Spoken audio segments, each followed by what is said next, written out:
แต่ละว่าปากก็ถือได้อยู่ตลอดอยู่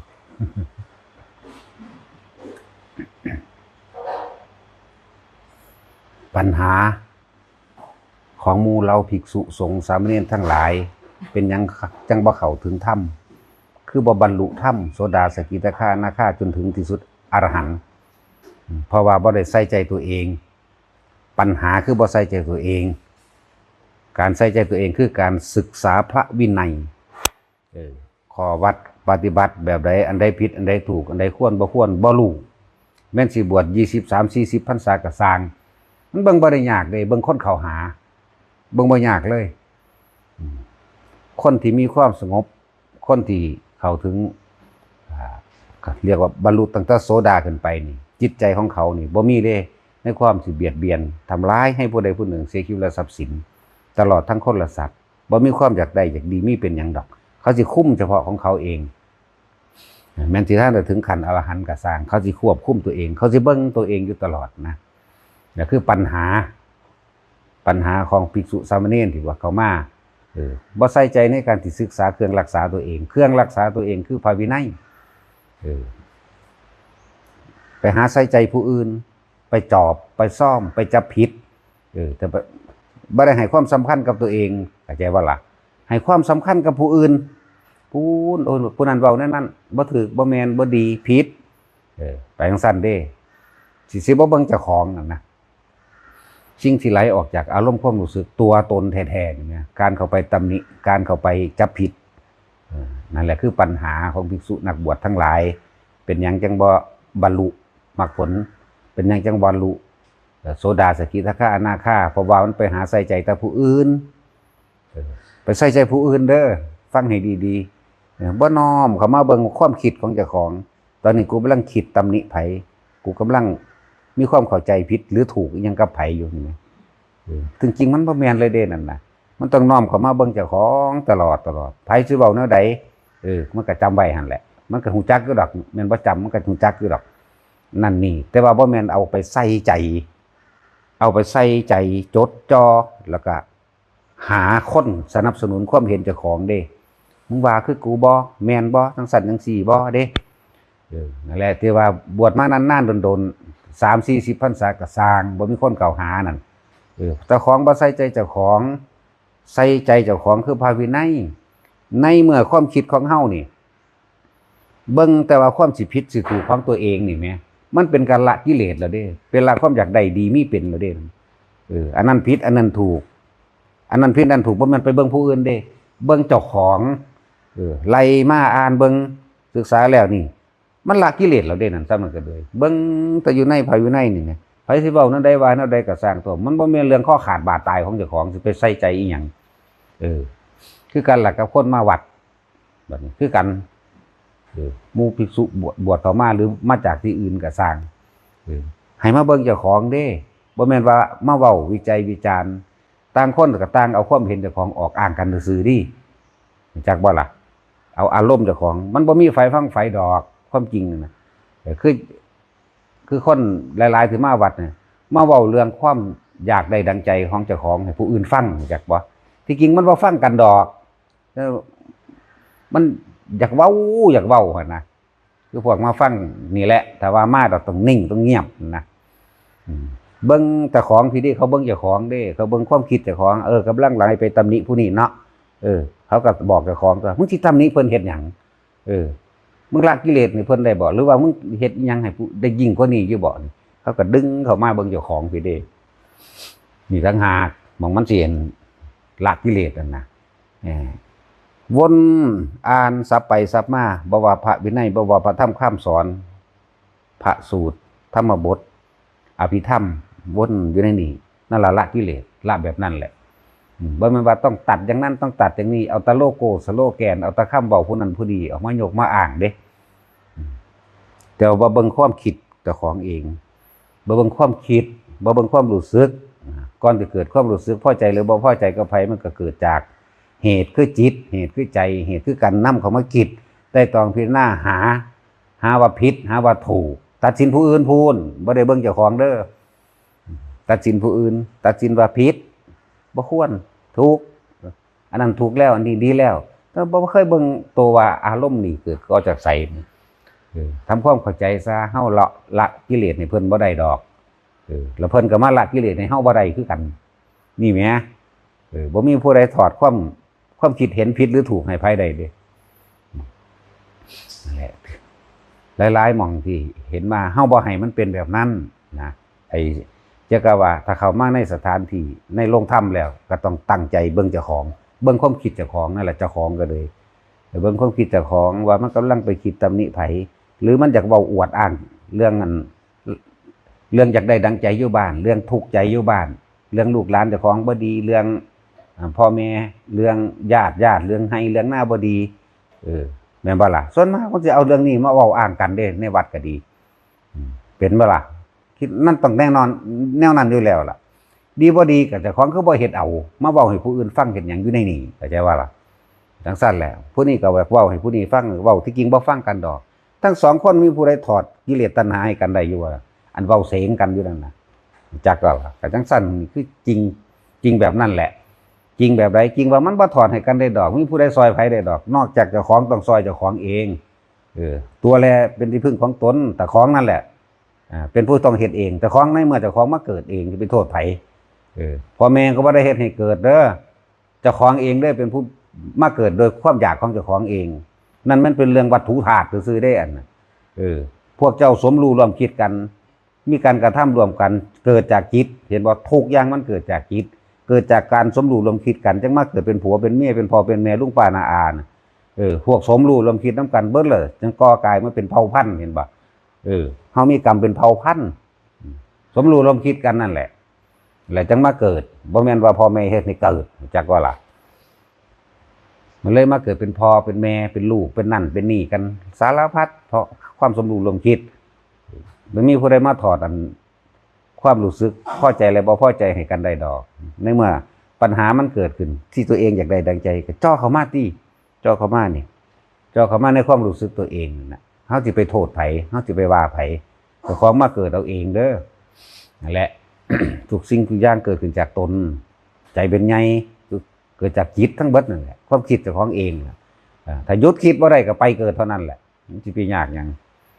จักว่าเว้าปัญหานั้นอันนี้ให้กันฟังที่จริงก็คืออวดจักว่าล่ะอวดความรู้สึกว่ามันเป็นจังซี่เราผู้ถูกเว้าให้ฟังเขาสิถอดให้ได้อยู่บ่ตัวเองตั้งหากเด้สิเป็นผู้ถอดออกทิ่มออกผู้อื่นถอดออกทิ่มออกให้บ่ได้ความคิดก็บ่แม่นว่าเป็นความคิดหนึ่งเดียวกันได้ความคิดไผความคิดมันไหลเข้าสู่ความรู้สึกความรู้สึกไผความรู้สึกมันนี่ตั้งหากคือเฮาเห็นหลายๆอย่างนั่นแหละในหมู่ภิกษุสามเณรบางคนก็ถือว่าพรรษาหลายบ่เราฟังบ่หยังดอกก็สั่นฆราวาสบรรลุธรรมบ่ได้ติแต่ว่าพรรษาหลายเนาะเขาก็มีโสดาสกิทาคาอนาคาเขาก็มีอยู่แต่ว่าพวกยังสั่นสิบ่ยุ่งกับไผนี่เขาเบิ่งเจ้าของเองนี่คฤหัสถ์ครับบรรลุธรรมโสดาสกิทาคาเพราะเขาใส่ใจเขาบัดนี้หมู่ภิกษุสงฆ์ทั้งหลายเขาใส่ใจเขาเฮาบวชเขามาแล้วเฮาบ่ทันรู้จักข้อวัดปฏิบัติอีหยังเฮาก็เพียรศึกษาในข้อพระวินัยของเจ้าของนี่แหมอยู่แต่ในพระวินัยเนี่ยละกิเลสไปแต่ละมื้อหลายคักก็เด่นละความอยากได้อยากดีอยากมีอยากเป็นหลายคักก็เด้มันบ่มีความเห็นว่ากูอยากได้นั่นกูอยากเป็นนี่เด้ตอนนั้นเบิ่งอ่านเบิ่งอันนั้นอันนี้ในพระวินัยทั้งเบิดนั่นแหละนี่แหละอันดับต้นแรกเพราะว่าเฮาบ่รู้เฮาบ่ทันได้รู้อันใดควรอันใดบ่ควรต่างหากไหลเข้าไปก็อ่านเบิ่งธรรมบทมั่งอภิธรรมมั่งล่ะอ่านเบิ่งน้อมเข้าหาเจ้าของเบิดตัวบ่แม่นน้อมเข้าไปว่าเขาสิไปจับผิดผู้อื่นดีส่วนมากจับผิดผู้อื่นพวกพรรษาหลายๆพรรษาหลายบ่แม่นเครื่องยืนยันรับประกันว่าบรรลุหยังเด้บ่แม่นว่าท่านได้แม่นเด้อการจบบาเลียนต่างๆก็คือกันการจบนักธรรมก็คือกันมันบ่แม่นว่าเอามาเป็นเครื่องรับประกันว่าบรรลุหยังเด้มันเบิ่งบ่ได้ยากดอกนะคนเข้าหาหลายอันพวกเขาเจ้าอันมีธรรมพวกเขาเจ้าถึงธรรมตั้งแต่โสดาสกิทาคาขึ้นไปเป็นหยังคือคนเข้าหาสิ่งที่โกหกหลอกลวงบ่ได้คือใจรู้จักบ่ล่ะตัวเจ้าของบ่ได้หรอกตัวผู้อื่นได้ตัวผู้อื่นแหละที่แรกใจของเขาเจ้ามันบริสุทธิ์โดยบ่มีความคิด ทำร้ายเบียดเบียนผู้ใดผู้หนึ่งเสียชีวิตและทรัพย์สินตลอดทั้งคนและสัตว์มันบ่มีเลยอันนั้นแหละคือความสุ่มเวียนอันนั้นแหละคือความดึงดูดคนจังสี่สิบ่อิจฉาริษยาคนมันบ่อยากได้จักบ่มันเลยบ่ไปว่าให้ไผคนเฮาอยากได้ได้จังขาจังหลักแม่นบ่สั่นถ้าพระผู้เพิ่นเป็นจังสั่นเพิ่นบ่อยากได้เพิ่นก็เลยบ่อิจฉาไผนั่นแหละความบริสุทธิ์ใจพี่เขาเอาตัวพี่คนสิค่อยเข้าหาดอกบัดนี้ของลึกลับหมู่เทพเทวดาหรือสัตว์ทิพย์ต่างๆเนี่ยก็เข้าหาเพิ่นเองไผมีญาติเป็นแบบใดเขาก็สะกิดกันมาเองบ่ต้องไปเอิ้นไผมาก็ได้นั่นปากสิด่าเปี้ยงเปี้ยงอยู่แต่ใจมันบ่ด่าเข้าใจบ่ล่ะมันคนละเรื่องกันเลยเด้เนี่ยแหละจะบอกว่ามันบ่ได้ยากดอกอันทำสิเบิ่งคนหูทำบ่เห็นทำอ่ะนะเพิ่นทางคนก็เว้าตามนี้เว้าบ่ม่วนแน่เบิ่งความลึกมันแน่เว้าบ่ม่วนความลึกมันบิมุดเลยเด้นั่นจักบ่บริสุทธิ์เลยเด้ความลึกมันจะเอามาจับคำเว้าไปเทียบคือว่านั่นแหละคนสังสมมาแนวใดก็เลยไปชินกับแนวนั้นไปสังสมคำเว้าบ่ม่วนมาหิยินฟังพระมาล่ะก็ว่าตำนี้ว่าเว้าบ่ม่วนมั่งอันนั้นนั่นอันนี้มั่งแล้วแต่สารพัดมีแต่การไปเห็นออกนอกตัวเองเด่นเห็นออกจากความจริงของเจ้าของเองเด้เห็นออกจากความรู้สึกกูบ่พอใจนี่แหมตัวนี้แหมกูบ่พอใจเว้าบ่ม่วนผู้นั้นเว้าบ่ม่วนผู้นั้นเฮ็ดบ่ดีผู้นี้กระทำบ่ดีลักษณะท่าทางจังซั่นจังซี่ว่าบางคนก็เอาแต่หลักการนั่นแหละมาเว้านั่นแหละมันเป็นหยังมันบ่ได้เบิ่งยากก็จังว่าบ่เบิ่งยาก30 ปี40 ปีก็สร้างแต่ของนั้นบ่มีความบริสุทธิ์ใจเริ่มต้นแรกโดยทางทฤษฎีเขาว่าศีลสมาธิและปัญญาแต่ว่าทางการปฏิบัติจริงๆมันปัญญาสมาธิศีลเด้ศีลนี่เป็นตัวรับรองความบริสุทธิ์จากบ่ล่ะคำว่าศีลเฮาบ่ได้เอาได้ปานาติปาตาซื่อๆเฮาไม่มีกิจคิดร้ายเลยทำร้ายเลยนี่โดยกายวาจาจิตนี่นะเห็นบ่ให้บุคคลผู้ใดผู้หนึ่งเสียชีวิตและทรัพย์สินตลอดทั้งคนและสัตว์คนอยากได้ได้จังขาคนอยากได้ได้จังหลักอันนั้นเขาบ่อยากได้เด้เขาเฮ็ดไปนั่นจักบ่ล่ะนี่แหละตัวนี้ตั้งหากตัวมันบริสุทธิ์ตัวมันออกเป็นแสงสว่างได้เดี๋ยวก็เข้าใจว่าคือดวงอาทิตย์ออกแสงอีกล่ะมันบ่แม่นแบบนั้นมันกว่านั้นอีกนวลเนียนกว่านั้นอีกนั่นแหละจังว่าเครื่องยืนยันนั่นน่ะ แล้วก็ค่อยตำนี้หากระบวชเอ้าก็สั่นก็ห้ามเด็กหน่อยบรรลุตัวสามเณรน้อยๆตะกี้บรรลุอรหันต์เลยโกนหัวทีเดียวบรรลุเลยมันธรรมดาเด้นั่นแหละฟังไว้ในอันพวกนั้นพรรษาหลายพวกบาเลียนนั่นน่ะจังซั่นมันบ่ได้หลุดพ้นเพราะว่าตำราที่พวกเจ้าจดจำเด้อมันหลุดพ้นเพราะว่าพวกเจ้าทิ่มตำราแต่ว่าก็ต้องอาศัยตำรานั่นแหละซะก่อนนั่นรู้จักบ่ล่ะต้องทิ่มอาศัยเท่านั้น เป็นเครื่องเดินจิตเจ้าของนี่แหละว่ามันเดินเนื้ออื่นเด้เดินจิตทำความคิดให้มันตรงซะก่อนเนี่ยสัมมาทิฏฐินั่นแหละมักมีองค์8บอกกันซื่อคือพวกกันท่องจำได้หลายๆท่องจำแล้วเอาไปหาทำลายผู้อื่นเด้บ่แม่นธรรมดาเด้ที่จริงมันบ่ได้ไปทำลายผู้อื่นดอกมันทำลายตัวเองเลยบ่รู้ตัวเองเลยมืดดำเข้าไปเลยในความเข้าใจว่าเจ้าของเป็นผู้รู้ผู้รู้บัดเขาเว้าขึ้นศูนย์ขึ้นตาดูนตาแดงขึ้นธรรมดาบ่นั่นแหละถึงบอกว่ามันบ่ได้เกี่ยวกับพรรษาหนึ่งเด้อบ่เกี่ยวกับพรรษาบ่เกี่ยวกับว่าท่องตำราได้หลายจบบาเลียนบ่เกี่ยวกับว่าเจ้าสิจบนักธรรมนั้นธรรมนี้ตะกี้มันทันได้มีจักบ่ล่ะบ่ทันได้มีเลยพระไตรปิฎกบ่ทันมีสมัยพระพุทธเจ้ามีชีวิตอยู่นั่นสามเณรน้อยๆโกนหัวทีเดียวบรรลุอรหันต์ก็สั่นก็สิไปว่าเขาอยู่หั่นบ่จนว่าพระพุทธเจ้าบวชเน้นเป็นพระนั่น4 องค์ตัวธรรมดาบ่บวชเน้นเป็นพระนั่นแหละเพราะว่ายังคุณธรรมเขาเอาเพิ่นเอาคุณธรรมเพิ่นบ่ได้เอาตัวนี้สังเกตง่ายๆโลดแลนหาเลี่ยไล่พิมพ์ซ่องตาจะเอานั่นเอานี่หรอกเนาะสร้างวัตถุนั่นน่ะแข่งกันอีกสร้างใจคนศาสนาคือความคิดเห็นของคนนี่คือใจคนนี่คือบ่มีการทำลายเบียดเบียนกันนี่ต่างหากตัวนี้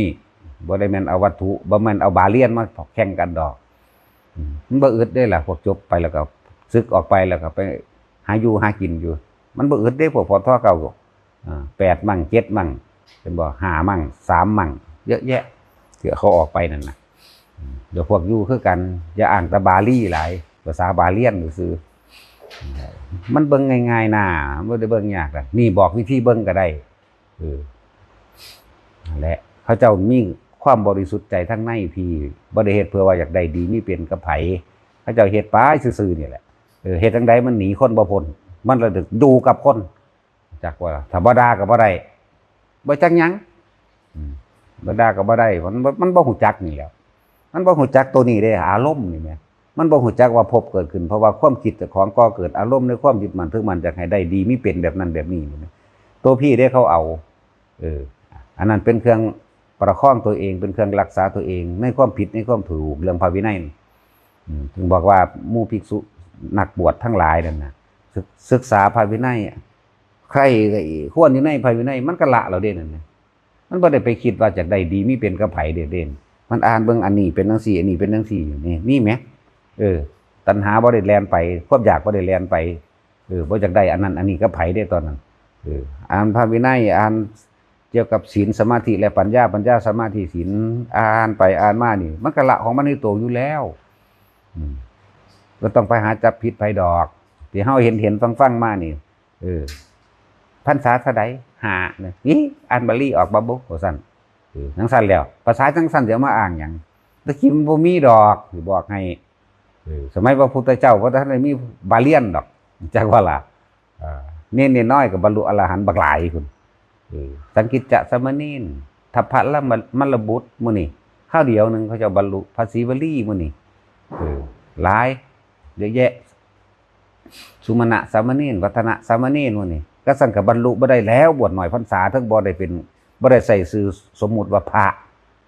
คำว่าพระจริงๆมันบ่ได้เป็นโกนหัวห่มเหลืองได้โสดาสกิทาคาขึ้นไปได้เฮาจึงเอิ้นพระนอกนั้นเฮาเอิ้นภิกษุสามเณรเป็นสมมุติอันนึงสมมุติสงฆ์เป็นจังซั่นสำหรับเฮาเอิ้นจริงๆเฮาบ่ได้ว่าพระเด้แยกแยะให้มันเป็นเด้อไผก็ดี พระอีหลีบ่อึดคนเข้าหาดอกเทวดาอินพรหมทั้งหลายสัตว์ทิพย์ทั้งหลายเข้าหาเพิ่นไผมีญาติพี่น้องเขาอยากได้ส่วนบุญเขาก็ไปสะกิดบอกภาษาบ้านๆว่าไปเข้าฝันให้ผู้นั้นผู้นี้มาทำบุญมองหันมองนี้เด้อข่อยสิได้อาศัยส่วนบุญนำพวกเจ้าพวกเจ้าเป็นคนมีธาตุทั้ง4ทั้งสามารถทำบุญได้พวกข่อยนี่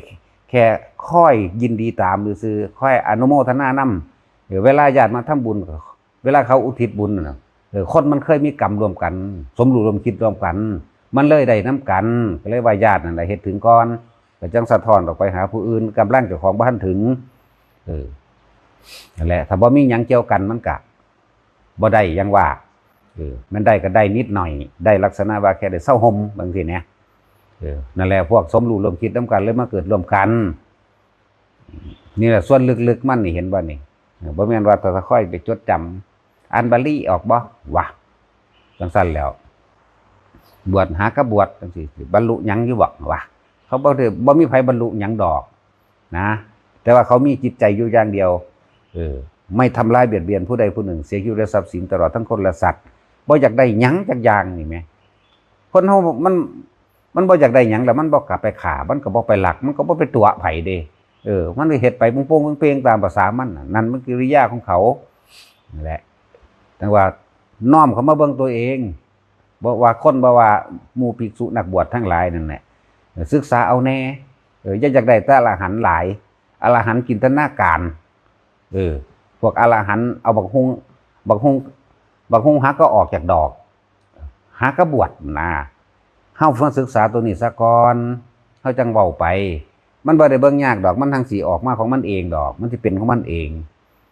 มันสิเป็นของมันเองโดยบ่ต้องเว้าเข้าใจว่าล่ะโดยบ่ต้องเว้าอันที่เว้าเนี่ยไม่รู้ไอ้ที่รู้เนี่ยไม่ค่อยพูดดอกจากว่าล่ะมีแต่คอยว่าผมติดตรงนั้นผมติดตรงนี้จังซั่นจังซี่นี่เขาติดอันใดเขาคิดบ่ออกเขาถอนบ่เป็นนี่เพิ่นก็ให้แต่คำแนะนำเด้ผู้เขาเจ้าได้จริงๆเขาเจ้าบ่ปากบ่เว้าดอกแม้บวชเพียงวันเดียวเนี่ยเฮาบ่ได้ประมาทเด้เรื่องจังซั่นนั่นน่ะเฮาเตือนสำหรับผู้ว่าบวชโดนๆหรือจบบาเลียนนั่นแหละหรือจบอีหยังก็แล้วแต่เถอะ น้อมเข้ามาเบิ่งเจ้าของตัวละอารมณ์ได้หรือยังมันเท่านี้นึงเด้ทั้งเบิดน่ะละอารมณ์อาสวะขยะอารมณ์อันยังข้องเกี่ยวอยู่มันก็ข้องเกี่ยวกับความพอใจกับบ่พอใจมี2อย่างเท่านี้แหละถ้าพอใจมันก็มีความบ่พอใจติดเนื่องกันอยู่ละอารมณ์ละทำนี้นอกนั้นเป็นกิริยาสมควรหรือบ่ควรก็เลยต้องทำตามพระวินัยบ่แม่นเอามาวัดกันดอกอันตัวนั้นก็ดีแล้วจังว่ามาจับผิดบ่หรือมาแนวใดนะเดี๋ยวเจ้าของซ้ำใดนี่แม่เบิ่งออกมันกว้างๆเบิ่งนอกเบิ่งในเด้อเบิ่งในคือเบิ่งใจเจ้าของเองยังมีความรู้สึกอยู่บ่พอใจกับไม่พอใจอยู่บ่ละได้หรือยังผู้ใดเว้าแนวใดก็สร้างเก็บมาคิดอยู่บ่เนี่ยพวกบ่เก็บบ่คิดมันละสบายเด้จักว่าล่ะมันละพวกคิดแล้วก็พวกเก็บเข้ามาคิดแล้วก็ไปหาอันนั้นอันนี้มาเปรียบเทียบเพื่อสิเอาชนะตามความเห็นเจ้าของมันยังบ่ทันถึงหยังเด้นะเบิ่งนอกเบิ่งในคือเบิ่งใจเจ้าของละความรู้สึกในความพอใจเราพอใจได้ยังเบิ่งนอกกับเบิ่งที่เพิ่นเฮ็ดอีหยังเพิ่นพาเฮ็ดหยังเพิ่นสร้างหยังสร้างแบบใดเฮ็ดแบบใดเฮ็ดเพื่อไผอีกนี่แหมเบิ่งนอกเบิ่งในร่วมเข้ามาแล้วก็มาร่วมเบิ่งเจ้าของเองบัดนี้มาร่วมเบิ่งเจ้าของเองนั่งสั่นถึงว่าจะไผหาเฝ้าจับผิดผู้อื่นเถอะหลวงปู่มั่นเพิ่นเตือนเฮาไว้จังซี่ในเตือนเป็นประจำนั่นแหละเนี่ยการตำหนิติเตือนบุคคลผู้อื่นแม้บุคคลผู้นั้นจะผิดจริงก็ตามเห็นบอกก็เป็นการก่อความเดือดร้อนวุ่นวายเข้ามาสู่หัวใจเจ้าของดีๆนี่เองนั่นแล้วขนาดคนบ่เคยเห็นกันมันก็ก่อได้เด้มันคิดไปหน้าการเอานั่นแหละว่าแต่ละคนให้เบิ่งเจ้าของอยู่ซื่อๆก็ไปเอาบาปเขาใส่หัวเจ้าของก็มีเด้แม่นบ่ล่ะนั่นแหละคำหลวงปู่มั่นมันสะท้อนอยู่ในนี้จริงๆเฮาบ่ตำหนิไผดอกแต่บ่เว้าในฐานะมันเป็นผู้แนะเฮาก็ต้องเว้าจักว่าล่ะความจริงภายในใจบ่มีตำหนิเด้บ่ได้ตำหนิดอกแต่ว่าพวกเจ้ามันบ่รู้จักว่าล่ะดาตัณหาอุปทานพวกเจ้านั่นแหละเกินบ่ว่าภิกษุสามเณรที่บวชเข้ามาก็สร้างเบิ่งเจ้าของบ่ว่าคนที่มาทางนอกก็สร้างก็เบิ่งเจ้าของบ่แม่นเอาเรื่องในบ้านมาคุยกันเว้งว้างอยู่นี่บางใดบ่มีการอบรมพัฒนาสังเกตมึงโลดสวนเสงกัน